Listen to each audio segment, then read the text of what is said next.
जय हिंद प्यारे दोस्त। तो आज की अपने इस वीडियो में मैं आपका स्वागत करता हूं।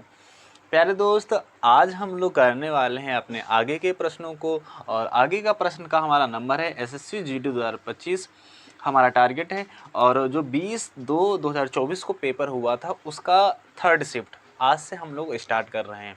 और बहुत ही बढ़िया तरीके से जैसे अभी तक हमने क्वेश्चनों को किया है वैसे ही जो है ना धीरे धीरे इन सभी शिफ्टों के मैथ के पोर्शन को हम लोग सॉल्व कर लेंगे। प्यारे दोस्त, अगर आपने अभी तक पिछले वीडियो नहीं देखा है तो उनको भी देख लीजिए। आई होप आपको अच्छे लगेंगे और वहाँ से जो है ना आपको बहुत ज़्यादा हेल्प मिलेगी। तो प्यारे दोस्त, बिना देर किए हुए सीधा चलते हैं अपने हम प्रश्नों पर।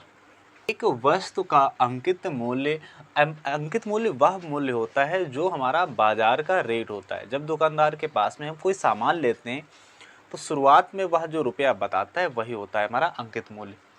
फिर बताता है कि इसका विक्रय मूल्य यानी जिस मूल्य पर दुकानदार वस्तु को बेचता है 15,675 रुपया है।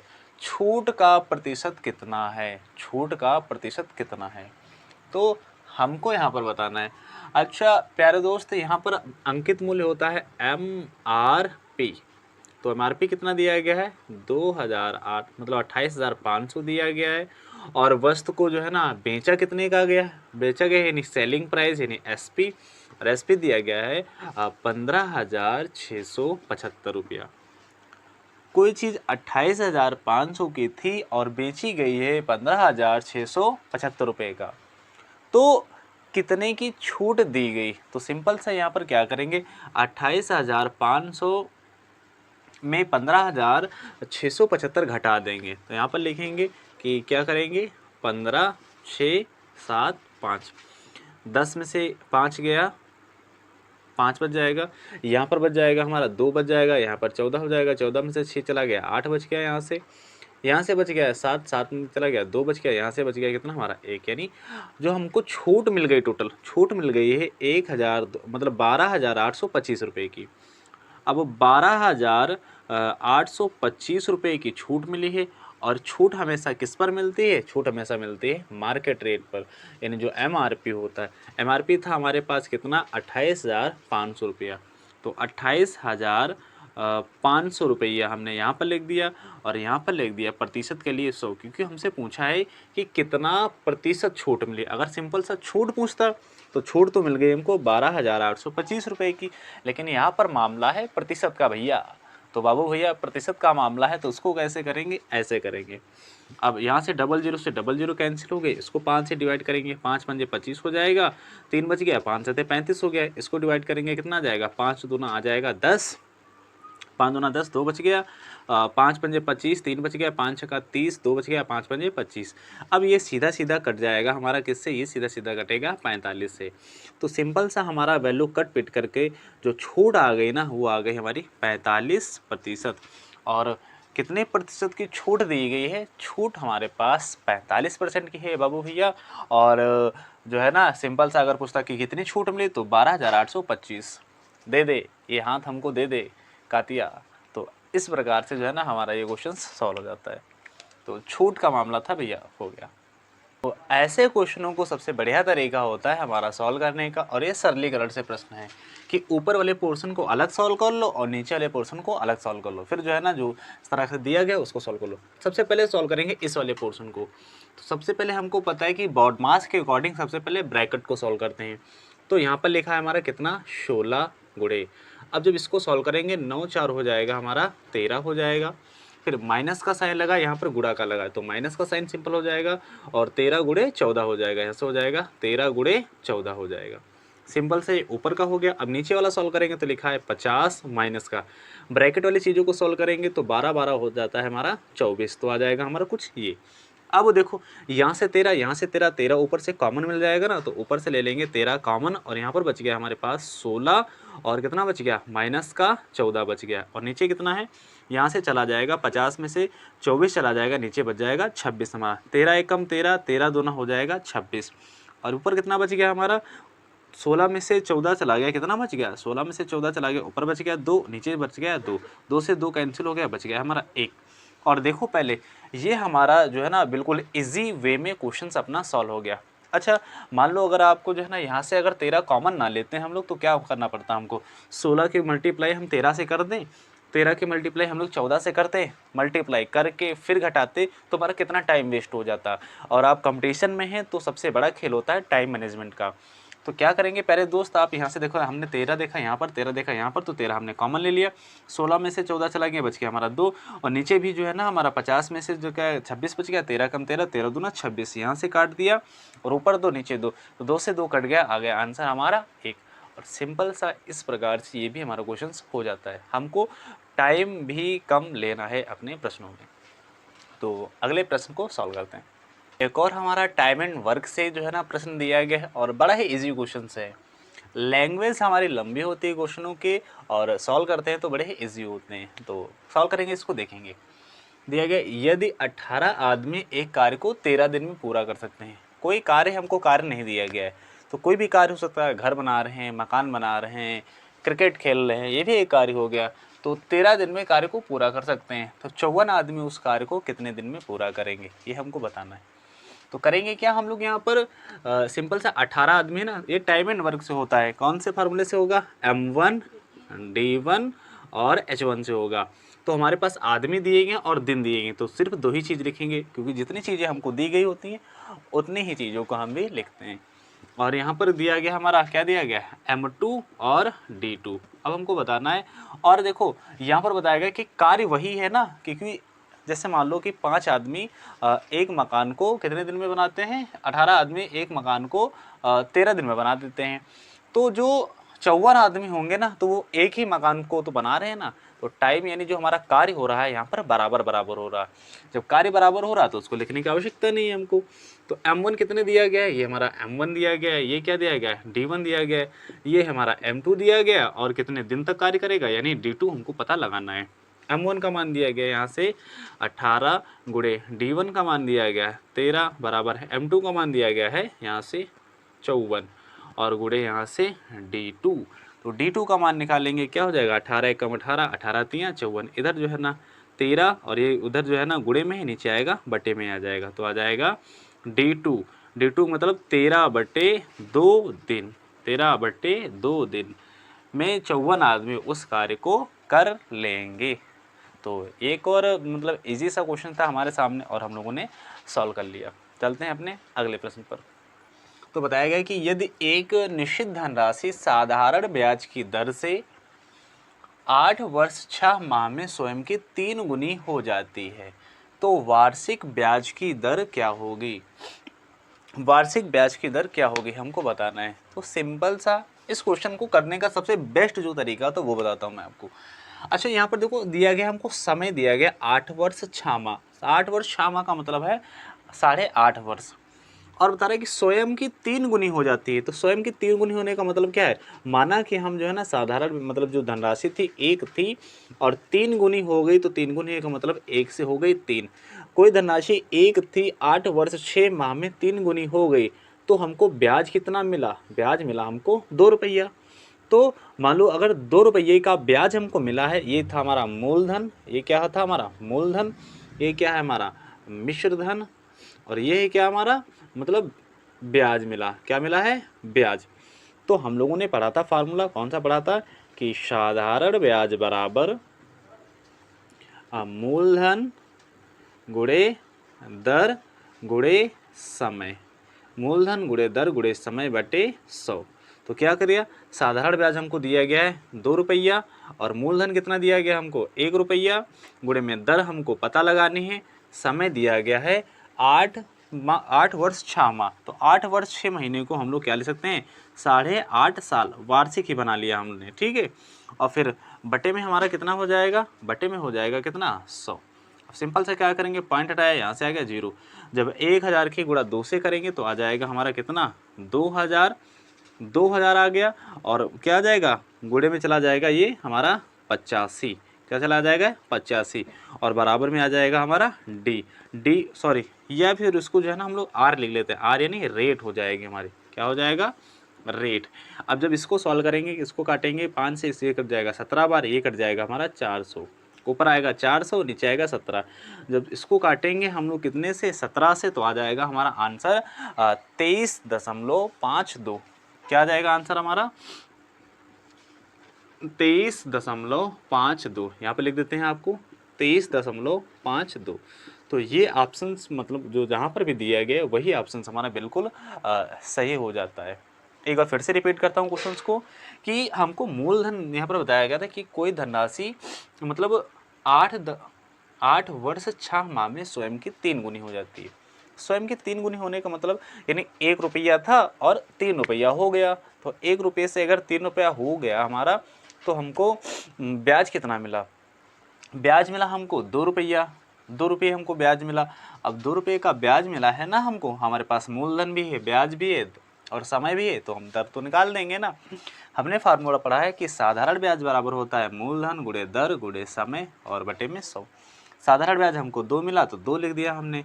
मूलधन कितना था, 1 था। रेट कितना है हमको निकालना है। वर्ष कितना दिया था, 8.5 वर्ष और बटे में 100। यहाँ पर कैलकुलेशन किया, कैलकुलेशन करने के बाद में आ गया हमारा 23.52। तो ये सबसे बेस्ट तरीका था इन क्वेश्चनों को सॉल्व करने का, और सेकेंडों के मेरे भाई क्वेश्चंस हैं ये हमारे। तो इतने भी इजी क्वेश्चंस पूछे जाते हैं। एक और प्रश्न है प्यारे दोस्त, ये हमारा क्वेश्चन है तो इजी, लेकिन क्या है हमारा कैलकुलेटिव क्वेश्चन है। इजी है मगर है कैलकुलेटिव। तो बता रहा है कि गोले की त्रिज्या दी यानी आर हमको दिया गया 4.2 सेंटीमीटर। तो बता रहा है कि गोले का आयतन कितना होगा। प्यारे दोस्त ये 3D का क्वेश्चन है, और 3D में आप 2D या 3D से अगर कोई क्वेश्चन आता है तो हमारा फार्मूला बेस्ड होता है। अगर आपको फार्मूला आता है तो क्वेश्चन को बड़े ही आराम से कर लेंगे। तो गोले का आयतन कितना होता है, गोले का आयतन होता है 4/3 पाई आर क्यूब। इस फार्मूले को में आर का मान रख देंगे और आ जाएगा हमारा उत्तर। तो सॉल्व करते हैं भाई। तो आ जाएगा 4/3 मल्टीप्लाई पाई का मान होता है 22/7 और आर का मान होता है 4.2 और मल्टीप्लाई 4.2। क्यों किया हमने, क्योंकि आर हमको दिया गया था 4.2 और आर का क्यूब करना है ना, तो 3 बार गुणे में कर देंगे तो आ जाएगा हमारा। पॉइंट हट गया, 2 पॉइंट 3 पॉइंट, तो नीचे कितने जीरो आ जाएंगे, 1 2 3 जीरो आ जाएंगे। अब यहाँ पर देखो भाई 7 तियाँ 21 और 21 दूना होता है 42। अब हम लोगों ने क्या किया, जब क्या किया 4 की गुणा कर दिया हमने 22 से, तो आ जाएगा 88 और मल्टीप्लाई 2 और मल्टीप्लाई कितना आ जाएगा 42 गुणे 42 बटे में कितना आ जाएगा 1000। अब क्या करेंगे हम लोग, सिंपल सा इनकी मल्टीप्लाई कर देंगे और डिवाइड कर देंगे 1000 से।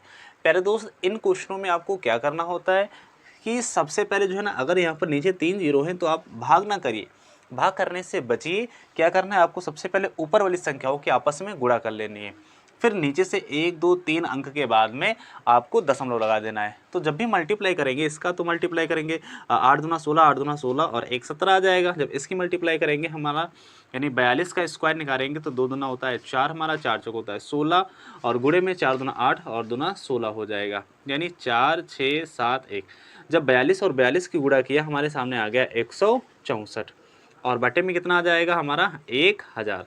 अब इसको जब आगे हम लोग सॉल्व करेंगे ना कि 1764 की मल्टीप्लाई करेंगे 176 में, तो आंसर हमारा आएगा 31046 और कितना आ जाएगा हमारा 31046। क्योंकि प्यारे दोस्त हमारा अगर कैलकुलेशन करेंगे तो टाइम ज़्यादा लग जाएगा, तो टाइम को बचाने के लिए हमने पहले ही कैलकुलेशन करके रख लिए। तो कैलकुलेशन करने के बाद में आ गया हमारा, और यहाँ पर आ जाएगा कितना 4 आ जाएगा। तो अब हमको इसको डिवाइड करना है कितने से, 1000 से। जब 1000 से डिवाइड करेंगे तो इधर से पीछे से कितने अंक के बाद में 3 जीरो हैं, तो 3 अंक के बाद में आ जाएगा दशमलव।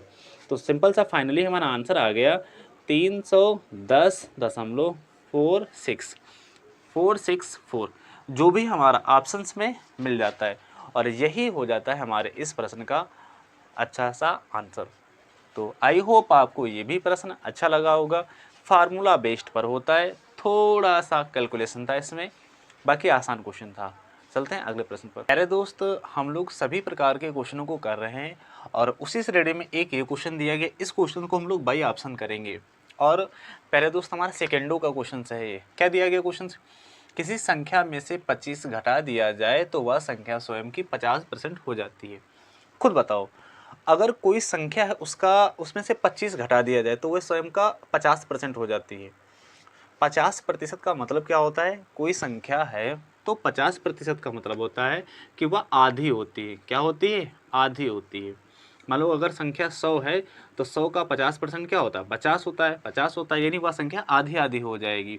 और बता रहा है कि उस संख्या में से कितना 25 घटा दिया जाए। तो अगर संख्या मान लेते हैं कि बाई ऑप्शन मान लेते हैं, संख्या कितनी है 50 है, और 50 में से 25 को घटा देंगे तो आ जाएगा हमारा 25। अब जब 25 आ जाएगा तो वो क्या होता है, 50% है ना हमारा, किसका, 50 का। 50% है 25, तो हमारा ये ऑप्शन आ जाएगा बिल्कुल राइट। और अकॉर्डिंग टू जो है ना अपने इस क्वेश्चन का आंसर आ जाएगा विकल्प के 50 आ जाएगा। कुछ सोचो यार, अगर किसी संख्या में से 25 को घटा दिए थे तो वह 50% बच जाएगी। इसका मतलब 25 उस संख्या का आधा होगा, तो टोटल संख्या क्या हो जाएगा, 25 दूना 50। तो आंसर आ जाएगा हमारा कितना, 50। तो इस प्रकार से अपना ये भी क्वेश्चन को हम लोगों ने बिल्कुल आसानी से सॉल्व कर लिया। एक और प्यारा सा क्वेश्चन हमारे सामने है, ये भी सॉल्व करेंगे हम लोग। एक कुर्सी का अंकित मूल्य 5,000 रुपये है। 10% और X% की छूट दी जाती है और 2 क्रमिक छूट दी जाती हैं, और कुर्सी का विक्रय मूल्य यानी बेची जाती है 3,150 रुपये की। तो हमको X का मान बता देना है। प्यारे दोस्तों, बहुत ही अच्छा क्वेश्चन है। और हम लोगों ने जो 2 अभी प्रीवियस ईयर क्वेश्चन मतलब किए हैं, प्रीवियस ईयर पेपर, तो उन दोनों में इस टाइप का हमको क्वेश्चन मिला था, और यहाँ पर भी जो है ना इस टाइप का क्वेश्चन आ गया।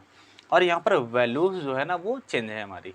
तो इसको कैसे सॉल्व करेंगे देखेंगे। यहाँ पर अंकित मूल्य है कितना, 5,000 रुपये। तो हम लिखेंगे यहाँ पर सीधा सीधा 5,000 रुपया।